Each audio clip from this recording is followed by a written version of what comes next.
প্রয়োজন। সূরা ইখলাস মাত্র ২১ বার পাঠ করুন। ইনশাআল্লাহ টাকার ব্যবস্থা হয়ে যাবে। আপনার যত টাকার প্রয়োজন রয়েছে ইনশাআল্লাহ পেয়ে যাবেন। শুধুমাত্র আপনাদের হঠাৎ টাকার প্রয়োজন হবে তখন, অর্থাৎ আপনি যখন বুঝতে পারবেন আপনার টাকার প্রয়োজন, সে সময় শুধুমাত্র আমি যেভাবে বলবো সেভাবে সূরা ইখলাস ২১ বার পাঠ করবেন এবং সম্পূর্ণ বিশ্বাসের সাথে আমলটি করবেন। আমি এতটুকু বলে দিচ্ছি, আপনাদের আমল করতে দেরি হবে, আপনাদের প্রয়োজন মতো টাকার ব্যবস্থা হতে দেরি হবে না।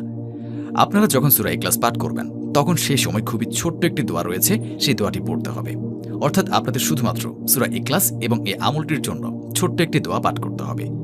তাহলে যখন আপনারা সূরা ২১ বার পাঠ করবেন এবং এই আমলের দোয়া করবেন, তখনই আপনি দেখবেন আপনার যত টাকার প্রয়োজন ছিল সমস্ত টাকার ব্যবস্থা হয়ে গিয়েছে। আর আপনাদের কাছে কোথা থেকে টাকা আসবে তা আপনি নিজেরাও বুঝতে পারবেন না। আপনারা শুধু এতটুকু বুঝতে পারবেন আপনি এই আমলটি করার কারণে আপনার টাকার ব্যবস্থা হয়ে যাবে। বন্ধুরা, ভিডিওটি শুরু করার আগে আসুন